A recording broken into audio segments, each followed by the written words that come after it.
Իմ կողմից էր առաջարկը ներկայացվել նախագահին, քանի որ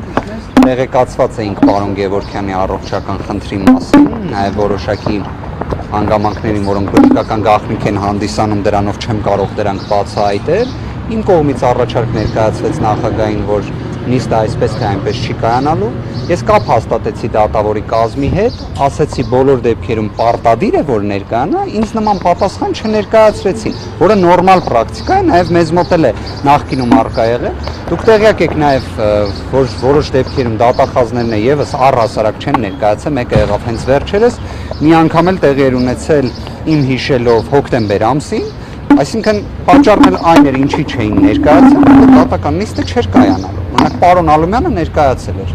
Սա է իրավիճակը, հետևաբար որևէ խնդիր այստեղ չկար, որը նաև հենց դատարանի կողմից է արձանագրված, այսինքն այստեղ ոչ մի արտառուցման չկա։ Պարոն Վարդևանյան, դատախազությունը վերաքննիչ բողոք է ներկայացրել,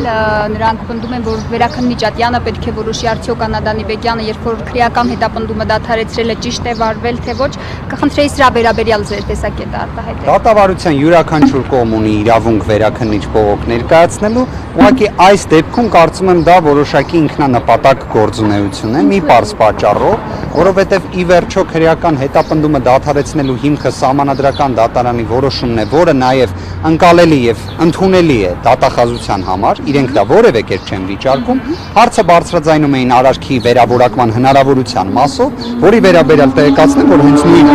Աննա Դանիբեկյանը ամենապարզ ճշմարտությունը նշել էր, արարքի վերավորակման վերաբերյալ հարց բարձրաձայնելով հաստատի խախտում են անմեղության կանխավարկածի սկզբունքը, այսինքն այն պայմաններում, երբ անձը բացառապես անմեղ է, առկա է քրեական հետապնդումը անհապաղ դադարեցնելու հիմք, այլ տարբերակ նույնիսկ չունի դատարանը, ինչպես կարող էր կասեցնել եւ դիմել ՍԴ, այսինքն գոյություն չունեցող հոդվածով վարույթ պահպաներ, ես վստահ եմ դատախազները սա գիտեն, որ հնարավոր տարբերակ չէր, պարզապես այստեղ իհարկե խախտում են եւ դա ոչ առաջին անգամ են անում, այլ հարց է, որ նման վարքագիծ պետք է չդրսևորեն, այլ հարց է, որ պետք է գտնվեն մասնագիտական բարձունքի վրա, անկողմնակալության դիրքի վրա, որովհետև ի վերջո դատախազները բոլոր դեպքերում իրավունքի եւ օրենքի գերակայությամբ ղեկավարվելու պարտականություն ունեն։ Հակառակ դեպքում սա վերածվում է ինքնանպատակ քաղաքական հետապնդման ամբողջական հաստատման մաս։ Երբ մենք էինք դրա մասին խոսում, կարելի էր դա սուբյեկտիվ ընկալել, բայց երբ դատախազների վարքագիծն է այդպիսին, դա շատ մտահոգիչ է։ Տեսեք, երբ որ քրեական հետապնդումը դադարեցնելու հիմքը առաջացավ ՍԴ որոշումից հետո, պարզ վարքագիծ պետք է լիներ։ Պետք է ասեին, որ այն ժամանակ ունեինք դրույթ, հիմա չունենք դրույթ, հետեւաբար չենք կարող հետապնդում իրականացնել։ Դա կլիներ որոշակիորեն, այսպես ձևակերպեմ, մասնագիտական ազնվության տիրույթ, բարեխղճության տիրույթ։ Իսկ երբ հակառակն ենք տեսնում, այն էլ դրան նախորդող իրադարձությունների մասով, դուք տեղյակ եք, բազմաթիվ սուբյեկտիվ, ծայրահեղ սուբյեկտիվ իրավապաշտպաններ, որոշակի գրանտերից սնվող հասարակական կազմակերպություններ, նույնիսկ քաղաքական գործունեությամբ զբաղվող արդեն փաստաբաններ ամեն կերպ ճնշում էին դատախազությանը։ Եվ ես կարող եմ հետևություն անել, որ դատախազությունը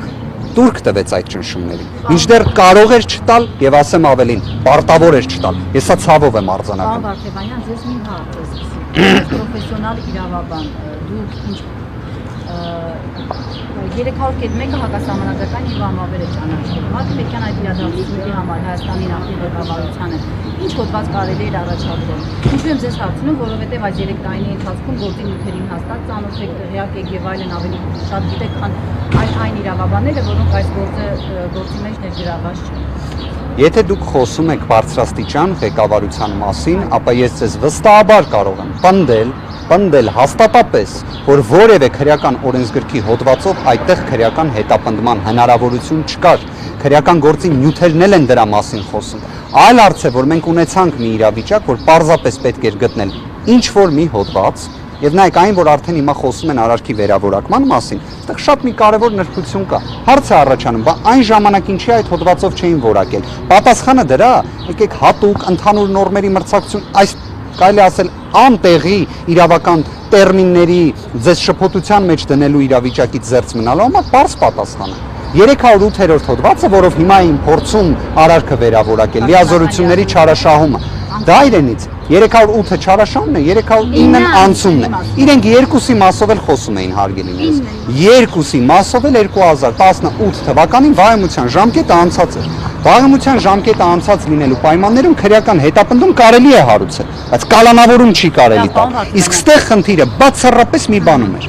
որ երկրորդ նախագահին կարողանան կալանավորել։ Դուք տեղյակ եք գաղտնալսումներից, թե ինչպես էր դատարանը հենց այս դատարանում տվել առաջին անգամ կալանավորումը։ Ուզես չուզես կալանքը պետք է տա սկզբունքով ու մի հատ էլ ուզես չուզես հոդվածը պետքա հարմարացնես։ Իսկ այդ հոդվածը 300.1-ն էր, որը վայամության ժամկետը անցած չէր։ Այսինքն խնդիրը այն էր, որ պարզապես մի ինչ-որ հոդված գտնեն։ Իսկ եթե դուք խոսում եք արարքների հենց կոնկրետ գնահատման մասին, նորից եմ ասում, բարձրաստիճան պաշտոնյաների մասով, առնվազն այն անձանց, որոնց ես հետևյալ կերպով գամ, այն անձանց մասով, որոնք դատակոչված էին եւ մեղադրանք էր առաջադրվել այս գործի շրջանակներում չկար որևէ չկար առհասարակ երկու տեղի իրադարձություններ բոլորս գիտենք եւ այդ 10 մարդը պարզապես խուլիգանության հետևանքով չի որ մահացել է, այլ մահացել է ցանկված այն ժամանակ նշում են զանգվածային անկարգությունների ժամանակ կանեք ես ձեր հարցը հասկացա արձակված կրակոցներից, որոնք արձակվել են ոչ թե այն ժամանակվա անտիմադիրների կողմից, այլ իշխանության կողմից։ Կներեք, դուք հաստատապես փաստ եք նշում, որը որևէ կերպ հիմնավորված չի, որը չեք էլ կարող նշել։ Ոչ,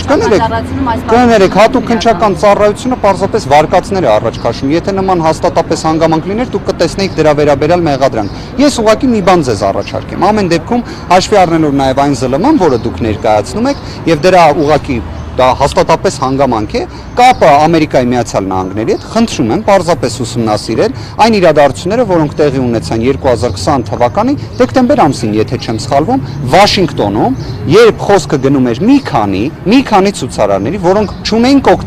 մոլոտովի կոկտեյլներ, չունեին քարեր, չունեին երկաթյա ձողեր, այլ պարզապես անհասկանալի հագուստով փորձեցին մտնել համապատասխան պարլամենտական շենքը։ Ինչ եղավ այդ ժամանակ։ Զոհվեցին մի քանի հոգի, իդեպ եթե չեմ սխալվում 5-ից ավել անց, տեղի ունեցավ մարմենական վնասվածքների ծայրահեղ մեծ ծավալ եւ ոչ մի ոստիկան մարմենական վնասված չէր ստացել։ Սա էլ խնդրում եմ ուշադրություն դարձրեք։ Իսկ 2008 թվականին հարյուրավոր ոստիկաններ մարմենական վնասվածք են ստացել։ Հարցը առաջանում է՝ ումից են ստացել։ Խնդրում եմ այդ իրադարձությունները որոշակիորեն վերլուծեք եւ շատ հետաքրքիր հետեւության կգաք։ Եթե չկա այս մասով հարցեր, ես մի հարց տամ գործընկերներ։ Այս օրերին, երբ Նիկոլ Փաշինյանը ունի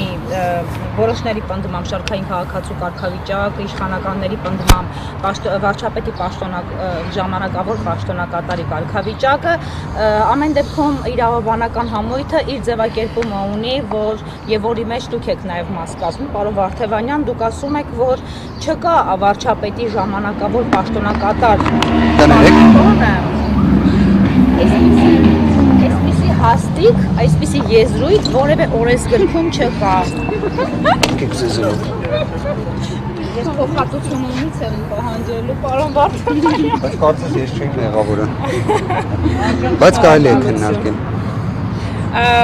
Եվ հետարքիր է ամեն դեպքում նկատենք, որ իշխանականները չեն արձագանքում ձեր այս գնահատականներին, որի մեջ նաև իրավաբանական գիտությունների դոկտոր պրոֆեսորի հայտարարություններն էին, պարոն Դանիելյանի։ Ինչ կասեք այս մասով, մանավանդ, եթե կարելի է, ես ցիտեմ Դանիել Յոհաննիսյանի գրառումը, իհարկե դուք ասեք ով է Դանիել Յոհաննիսյանը, ամեն դեպքում նա իշխանամերձ մարդ է, որը ֆիզիկոս է մասնագիտությամբ, բայց նա համենայն դեպս սահմանադրական բարեփոխումների թիմում է ներգրավված։ Դանիել Յոհաննիսյանը գրել է իմիջայլոց հանրապետության նախագահը ստորագրել է կառավարության հրաժարականն ընդունելու մասին հրամանագիրը եւ ոչ վարչապետի,